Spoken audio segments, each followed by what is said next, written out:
Hi hello నమస్తే welcome to our channel. నేను మీ Shanvi.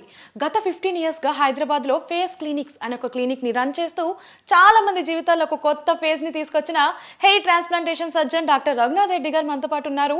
Hair transplantation దీని గురించి నేను పెద్దగా చెప్పాల్సిన అవసరం లేదు, చాలా మందికి ఒక ఐడియా ఉంది. కానీ హెయిర్ ట్రాన్స్ప్లాంటేషన్ కోసం కొంచెం బ్రీఫ్గా ఎక్స్ప్లెయిన్ చేయడానికి మనతో పాటు రఘునాథ్ రెడ్డి గారు ఉన్నారు కాబట్టి ఆయనతో మాట్లాడదాం. హాయ్ సార్, నమస్తే. ఎలా ఉన్నారు సార్? సో ఇప్పుడు చూసుకుంటే హెయిర్ ట్రాన్స్ప్లాంటేషన్, అసలు హెయిర్ ట్రాన్స్ప్లాంటేషన్ అంటే ఏంటి, ఇది ఎలా చేస్తారు, ఎలాంటి టైప్స్ ఉన్నాయి హెయిర్ ట్రాన్స్ప్లాంటేషన్లో? సో మనకి హెయిర్ ట్రాన్స్ప్లాంటేషన్ అంటే ఒక పర్సన్ బాల్డ్ ఉన్నారు. మనకి ఈ బాల్డ్నెస్ అనేది మనకి పర్సన్ టు పర్సన్ వేరేట్ అవుతుంటుంది. అంటే స్టేజెస్ ఉంటాయి ఈ బాల్డ్నెస్లో. క్లాస్ 1 నుంచి క్లాస్ 7 వరకు ఎంత ఎక్స్టెంట్ పోయిందనే దాన్ని బట్టి, అంటే మనకి ఎంత ఎక్స్టెంట్ హెయిర్ వెళ్ళిపోయిందని బట్టి మనకి ఈ క్లాసెస్ కింద డివైడ్ చేస్తారు. మేల్స్ కానీ ఫీమేల్స్ కానీ.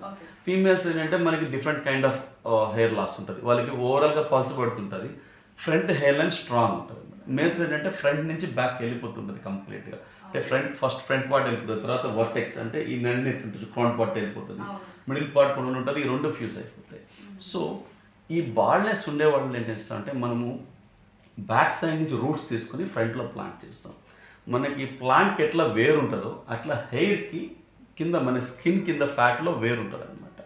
సో మన ఎక్స్టర్నల్గా చూసే హెయిర్కి అసలు లైఫ్ ఉండదు, జస్ట్ లైక్ ఒక థ్రెడ్ లాంటిది మన హెయిర్ అనేది. అందుకని మనం ఇట్లా అన్నా కూడా గట్టిగా పెయిన్ ఉండదు మనకి. సో దీన్ని మనం జనరల్గా షాంపూస్ వాడుకొని క్లీన్ చేసుకుని, ఒకటి డిటర్జెంట్ షాంపూ, ఒక డిటర్జెంట్ లాని మనకు. కానీ మెయిన్ మన లైఫ్ ఉండేది ఏంటంటే మనకి స్కిన్ కింద ఉంటుంది రూట్ అనమాట. సో ఈ రూట్స్ని మనం ఏంటంటే బాల్డ్ ఉండే పేషెంట్స్లో ఈ ఫ్రంట్ పార్ట్ అంతా వెళ్ళిపోయి బ్యాక్ సైడ్ మొత్తం హెయిర్ మిగులుతుంది అనమాట. ఈ హెయిర్ మనకి బాల్డ్నెస్ రెసిస్టెంట్. అంటే ఈ బ్యాక్ సైడ్ ఉండే హెయిర్ని హాస్పిటల్ హెయిర్ అంటారు. ఈ హెయిర్ బాల్డ్నెస్ వల్ల లూజ్ కాదు, మనకి జెనెటిక్స్ ఎఫెక్ట్ చేయవు ఈ హెయిర్ మీద, అండ్ హార్మోన్స్ కూడా ఎఫెక్ట్ చేయవు. సో ఈ హెయిర్ని మనం తీసుకొని ట్రాన్స్ప్లాంట్ చేస్తున్నాం. అంటే ఒక చోటు నుంచి ఒక చోటికి రీలొకేట్ చేస్తున్నాం. ఈ రూట్ని ఒక ప్లాన్ని ఒక చోటికి షిఫ్ట్ చేస్తుంటాం అనమాట. సో దాన్ని మనం హెయిర్ ట్రాన్స్ప్లాంటేషన్ అంటాం.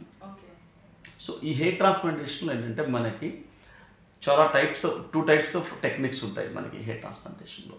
ఈ హెయిర్ ట్రాన్స్ప్లాంటేషన్ ఎంటైర్గా ఒకదాని మీద dependent. That is called theory of donor dominance అంటారు. అంటే చాలామంది ఏమంటారు అంటే, సార్ ఫ్రంట్ పార్ట్ వెళ్ళిపోయింది కంప్లీట్గా, మనం బ్యాక్ సైడ్ని తీసుకుపెట్టినప్పుడు అవి ఎందుకు గ్రో అవుతాయి అని అడుగుతారు. ఈ హెయిర్స్ కూడా ఊడిపోవాలి కదా అని అడుగుతారు.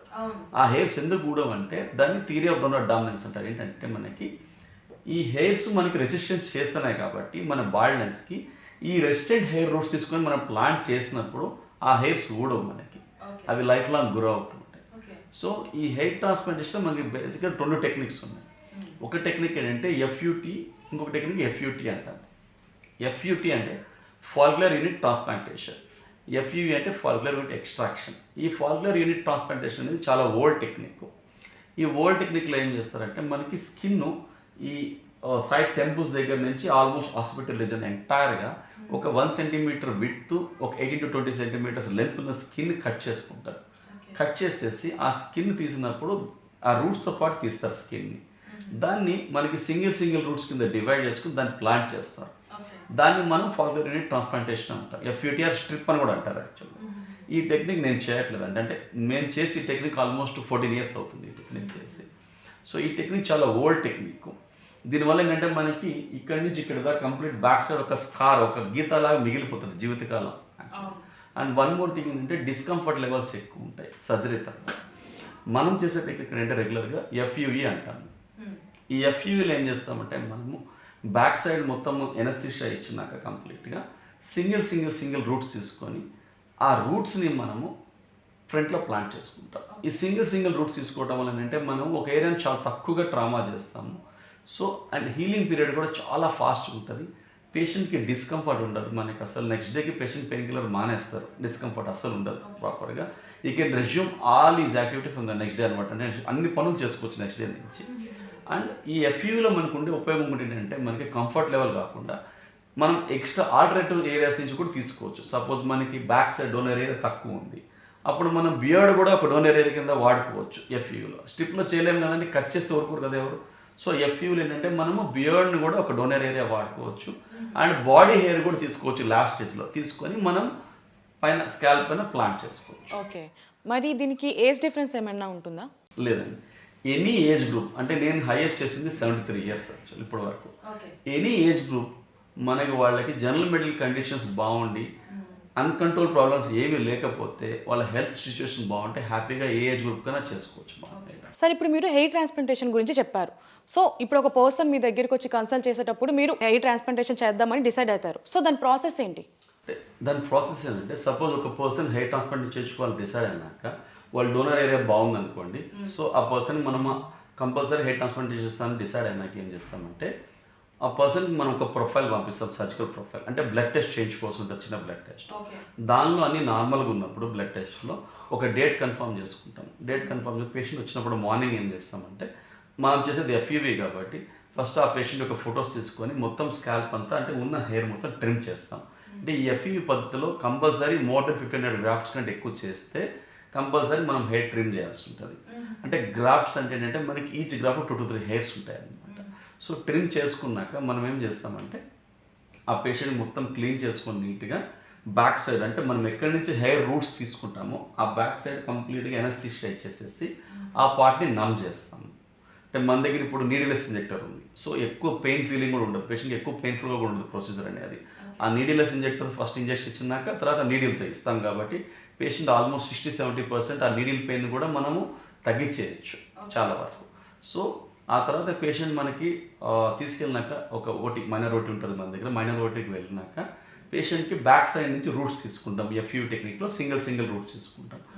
ఆ రూట్స్ ఏంటంటే మనకి గ్రాఫ్ట్స్ అంటారు. అంటే ఒక్కొక్క గ్రాఫ్ట్లో 2 to 3 హెయిర్స్ ఉంటాయి. 3 ఉండొచ్చు, 2 ఉండొచ్చు, 4 ఉండొచ్చు, సింగిల్ కూడా ఉండొచ్చు. సో తీసుకొని మనము ఆ పేషెంట్కి ఒక 2 సపోజ్ ఒక 2500 to 2800 గ్రాఫ్ట్స్ అనుకోండి, ఒక 2.5 కోసం మనం ఆ గ్రాఫ్ట్స్ మొత్తం తీసుకుంటాం. తీసుకున్నాక పేషెంట్కి ఫ్రంట్లో మనం హెయిర్ లైన్ మార్క్ చేస్తాం. అంటే చాలామందికి ఫస్ట్ మనం మార్క్ చేస్తాం హెయిర్ లైన్. కొంతమంది ఏంటంటే వాళ్ళకి కావాల్సినట్టు అడుగుతుంటారు కిందకి పైకి కావాలని. కానీ మనం చెప్తాం ఏది యూస్ఫుల్ ఏది కరెక్ట్ అనేది హెయిర్ లైన్ అనేది. మన దగ్గర లేజర్ కూడా ఉంటుంది. ఈ హెయిర్ లైన్ కరెక్ట్గా ఎట్లా డిఫైన్ చేయాలి, ప్రాపర్గా ఉందా లేదనేది మనం లేజర్తో చూసుకొని హెయిర్ లైన్ తీసుకున్నాక తర్వాత ఆ పేషెంట్కి మనం ఫ్రంట్ కూడా మనం ఎనస్థీషియా ఇచ్చేస్తాం, లోకల్ ఎనస్థీషియా ఇచ్చినాక మనము ఆ తీసుకున్న రూట్స్ని మనం ప్లాంట్ చేసుకుంటూ వెళ్తుంటాం అనమాట. సో ఎంటైర్ ప్రొసీజర్ మనకి ఇంక్లూడింగ్ లంచ్ ఇక్కడే ప్రొవైడ్ చేస్తాము. ఇంక్లూడింగ్ లంచ్ 6.5 to 7 hours పడుతుంది మనకి. అంటే సెషన్స్ ఏమి ఉండవా దీనికి? ఓన్లీ 1 డేలో అయిపోతుంది? అంటే డిపెండింగ్ అపాన్ లాస్. సపోజ్ ఒక పర్సన్కి ఫ్రంట్ పార్ట్ అయింది అనుకోండి హెయిర్ లాస్, నేను పర్ డేకి 3000 గ్రాఫ్ట్స్ కంటే ఎక్కువ చేయను. ఇప్పుడు చాలామంది మెగా సెషన్స్ చేస్తారు, 5000, 6000 అని చెప్తుంటారు. కానీ అలా చేసినప్పుడు ఏంటంటే మనకి ప్రాబ్లమ్స్ ఎక్కువ ఉండేదానికి ఛాన్స్ ఉంటుంది. ఎందుకంటే స్ట్రెస్ లెవెల్స్ ఎక్కువ ఉంటాయి పేషెంట్కి. అన్ని అవర్స్ 11 hours 12 hours సర్జరీ చేస్తే థింక్ అబౌట్ ద పేషెంట్ ఎంత స్ట్రెస్ లెవెల్ ఉంటుంది. మనం ఎనస్థీషియా వాడే ఇంజెక్షన్స్ కూడా ఎక్కువ వాడుతుంటాం. దాన్ని లివర్ మెటబాలైజ్ చేసుకోవాలి కదా మనకి. సో బెస్ట్ ఆప్షన్ అంటే మనం రెస్ట్రిక్ట్ చేసుకొని ఉన్నంతకాలం, అంటే లిమిటెడ్ గ్రాఫ్ట్ చేసుకుని ఉన్నంతకాలం ఏ ప్రాబ్లమ్స్ జనరల్గా ఉండవు పేషెంట్కి. So per day maximum 3000 graft చేస్తాను. ఒక పర్సన్కి మొత్తం ఎంటైర్ స్కాల్ప్ వెళ్ళిపోయింది అనుకోండి, జనరల్గా మనకి బ్యాక్ సైడ్ నుంచి 1 shot 4000 నుంచి 4000 గ్రాఫ్ట్స్ వరకు వస్తాయి. అంత మించి రావు. అంత మించి కావాలంటే బియాండ్ నుంచి కూడా తీసుకుంటాం donor area. So first day 3000 grafts తీసుకుంటాం, ఎంటైర్ డే ప్లాంట్ చేసేస్తాము. నెక్స్ట్ డే ఒక half day remaining 1500 grafts 1200 grafts plant చేస్తాం depending upon the availability.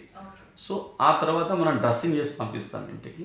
Patient next day వచ్చి డ్రెస్సింగ్ రిమూవ్ చేసుకుంటారు, ఒక వాష్ ఇచ్చేస్తాం. 10 days వరకు హెడ్ బాత్ ఉండదు పేషెంట్కి. మనం కొన్ని లోషన్స్ కానీ స్ప్రేస్ కానీ ఇస్తాము. ఈ 10 days అవి వాడుకొని మెయింటైన్ చేయాల్సి ఉంటుంది. యాంటీబయాటిక్స్ ఒక 5 days తీసుకోవాల్సి ఉంటుంది. 10th day వచ్చినప్పుడు పేషెంట్స్ కొంతమంది ఇంట్లోనే హెడ్ బాత్ చేసుకుంటారు, కొంతమంది క్లినిక్కి వస్తారు. హెడ్ వాష్ చేస్తాం వాళ్ళకి.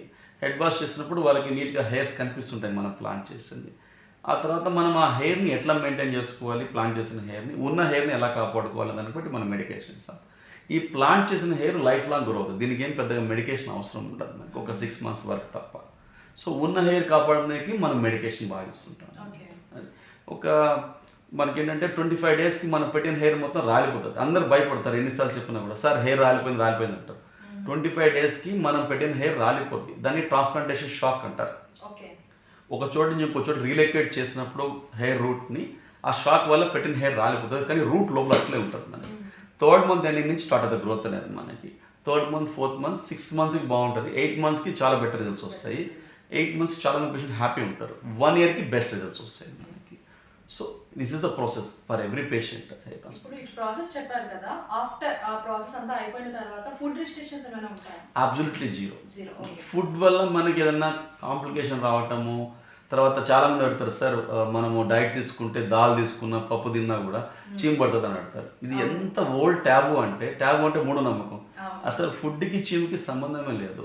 చీము ఏంటంటే మనకి పస్ అనేది ఒక ఇన్ఫెక్షన్ వచ్చినప్పుడు అక్కడ చచ్చిపోయిన సెల్స్ ఉంటాయి కదా, డెడ్ అయిపోయిన సెల్స్, ఆ సెల్స్ మనకి పస్లా ఫామ్ అవుతాయి. పస్కి ఫుడ్కి రిలేషన్ లేదు. Though there is no relation. Even educated people also చాలా మంది క్వశ్చన్ రెగ్యులర్గా అడుగుతుంటారు. అవును. Yeah sir, thank you sir.